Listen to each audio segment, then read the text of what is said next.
Said, I want to start a business of a real estate over here. Yeah, so I just called my father and I asked him that, look, I see an opportunity over here and I did XYZ thing and I want to start a business over here. And my father was like, okay, but starting a business is a little bold step straight. Better you work under someone and you are in civil engineer. Check for your own profile. What do you get? And I was like, okay, let me check what's wrong in checking.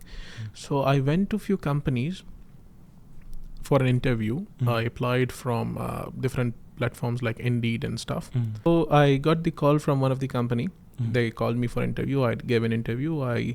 They gave me an offer of around 5.5 grand in dirhams. So I was like, okay, 5,500. Okay. I asked the interviewer, what's the highest salary you are offering? They said, that's it, what we offered. I said, okay, just imagine. Give me the maximum. No, just imagine I am in your company for 10 years. What will be my salary? He's like, 10 years, I have master degree, I have done my PhD. Okay, I am the best engineer in the world. And I'm working for you for 10 years. Now what will be my salary? He said, you can reach up to 40,000. I was like, okay, thank you so much. And I will contact you if I need any kind of engineers in my company in future. Because my calculation was simple. I'm giving many years to some company where they are making millions by constructing the same thing which we are making.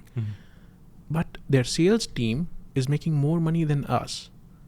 Because sales team have a good commission.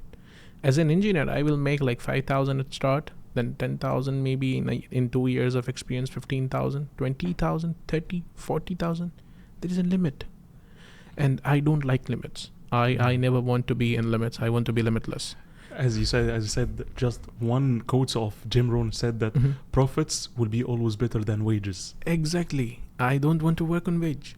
That's the concept. That's the main concept of our community. Memons are famous to even work on their commission part or do business. They don't work only on the fixed amounts. No, because that fixed amount for first month, second month is enough. But from third month, you will feel a lack of something. So this happens. So I got to know 40,000 was my maximum value after 10 years. So I don't want to chase it. No, it will need 10 years to reach that amount. No, if I start a business, say first year I will not be so successful, I know, because I don't have a business knowledge in especially this region of the world. So I was like, okay, first year I will not make. From second year, maybe I'll make 10-20 grand a month. I will make some money. Third year, if I give 3 years to one business, I know myself. I'll make something out of it. So I had confidence in that okay, first year, like in baby, any business is a baby. Like after doing 3 of them, I know now.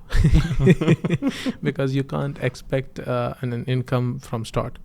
But at that time, I had in my mind that from third month, we will be profitable, which was a big lie to myself. Just to move forward, I know sometimes what are cool. So yeah.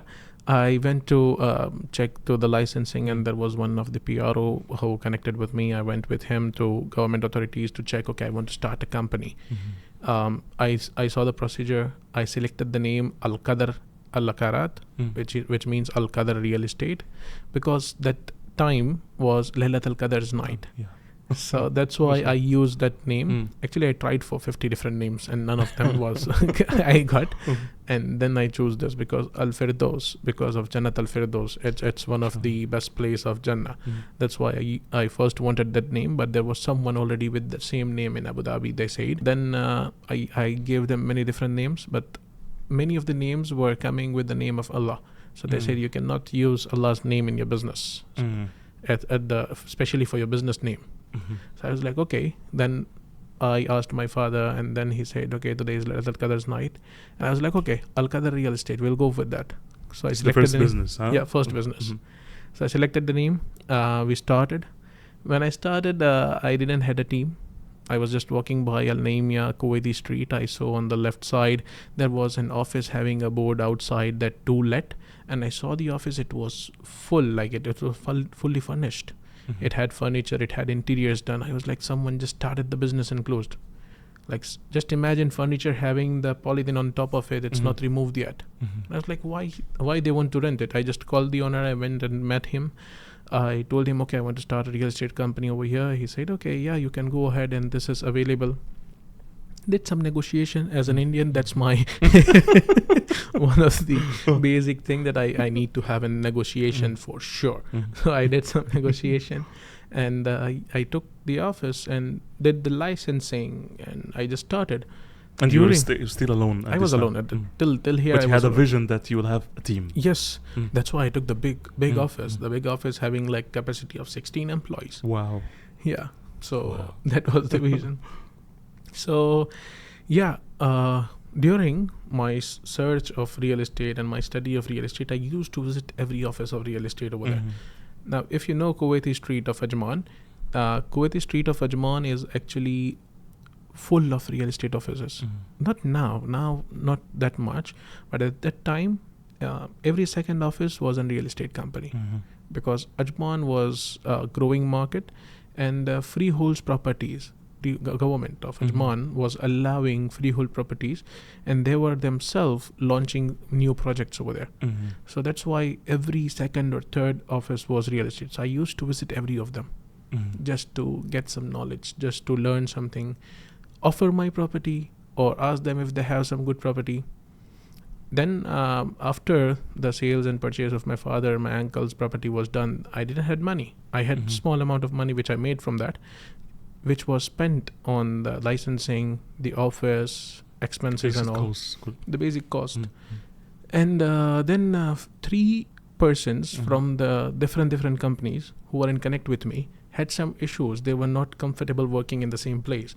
So they say that one of them went to Pakistan. 2 of them just left the job. So I said, okay, what were you working on? They said, we were not working on any kind of basic salary. I was like, then how were you making money? He said, over here in Ajman, it's very simple. You get 50-50 of commission.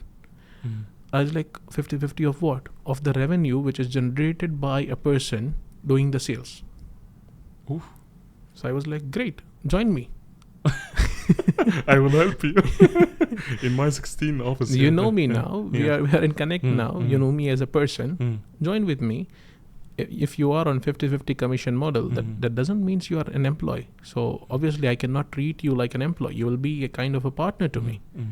You will be a working partner because you work, you make the money, we share it.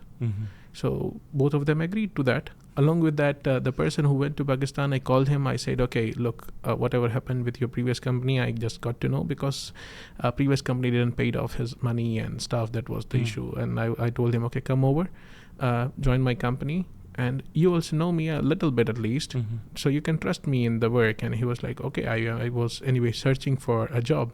He came. So 3 guys who knows the market. So there was a guy called Ahmed. He was from Egypt. I told him, do you know any of the girls who don't know any kind of job?